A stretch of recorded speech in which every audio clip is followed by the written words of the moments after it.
Why do the old school physiques look better than 99% of lifters today? Every time I come across a picture of Steve Reeves or even other golden era bodybuilders, I'll always ask myself why they look so different than most people do now. We're drowning in endless studies, endless optimization, debates, endless information, and those guys had worse equipment, no internet, and no YouTube, and they still look better and were stronger than most guys in commercial gyms today. If you could take a snapshot of the average gym back then at 7 a.m. versus now, I truly believe you'd see a lot more men who are actually jacked, actually strong, and not confused about how to train. Now, it seems like it's mostly a split between guys who are pushing extreme amounts of PEDs and guys who are still stuck in the novice stage with minimal muscle, even though they've been lifting for years. And like I've said many times on this channel, I'm not a bodybuilder. I don't care to ever step on a stage. I train to look good in everyday life, to be strong, and to live longer. This video isn't me suddenly caring about bodybuilding or comparing eras just to debate bodybuilding history. What I'm getting at is using the old school lifters as a reference point because they showed what actually works for getting jacked without overcomplicating everything. Even though people say that they train for health and strength only, most of us care what we look like to some degree. Old school lifters built physiques that look powerful, aesthetic, and masculine without looking artificial or crazy. They actually look strong and healthy. And another reason their look stood out is because they weren't chasing extremes. They were lean but not shredded to the point of looking unhealthy and sick. Also, they had real tans from sunlight. Their look wasn't built under artificial lighting and spray paint. Their physiques also looked better because they were balanced. Nothing was overdone. The chest stood out,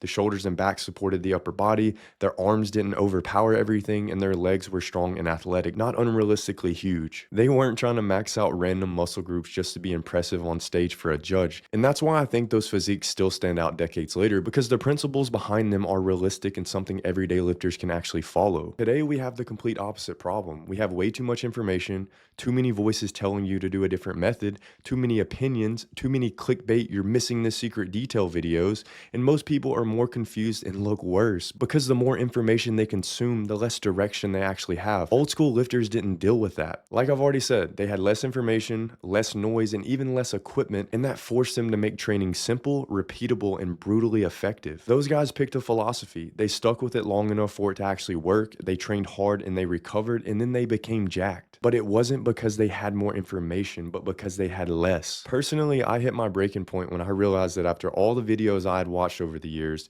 the ones that I'd saved into my watch later on YouTube and just kept researching, I felt more confused than when I first started. That's when I stepped back and asked myself a simple question. If they looked better back then with less information and less complexity, what were they doing that we're missing today? So I went back and studied the principles of guys like Steve Reeves, Leroy Colbert, and now I'm even studying Mike Mincer. And I began simplifying everything. I trained fewer days, I focused on the basics, and I actually started progressing again. And this all ties directly into the concept of the one source rule that I've talked about before in previous videos. If you want to build a physique that looks good for everyday life, you need to commit to one direction long enough to get results. Not switching your plan constantly, not restarting every few weeks because a new video said you were doing it wrong. So I know I sound like a broken record, but pick a simple proven plan, train 3 to 4 days a week, add reps and weight slowly and consistently, eat real food, stay lean enough year round that you're proud of how you look. Most of you guys don't need more knowledge or YouTube videos, you need fewer options, and the old school lifters had this figured out. Simplicity plus consistency gets you jacked. So here's some steps you can take away and actually apply if you want the old school jacked look. I would start prioritizing the upper chest with incline pressing movements, and that could be with a barbell, dumbbell, and machines just rotated every few months. And then next, I would choose overhead pressing variations that are going to build your shoulders. Once again, this could be with dumbbells, barbells, or machines. There are tons of variations to pick from. For back, everything that I would do would be wide grip. I still stick to this today, and I personally think that's what's helped my back kind of achieve that V taper and wide look. Next would be to train your legs to be athletic and strong, just not absurdly oversized. Stay lean enough year round to see your structure. And last, keep volume lower with intensity high and actually get stronger at the same movements over time without switching. And in my opinion, this is what builds a physique that looks good, and it's exactly what I still follow. So I hope this video was helpful, and if you're new to my YouTube channel, I give away everything for free here. So if you're needing help with a certain thing around nutrition and training,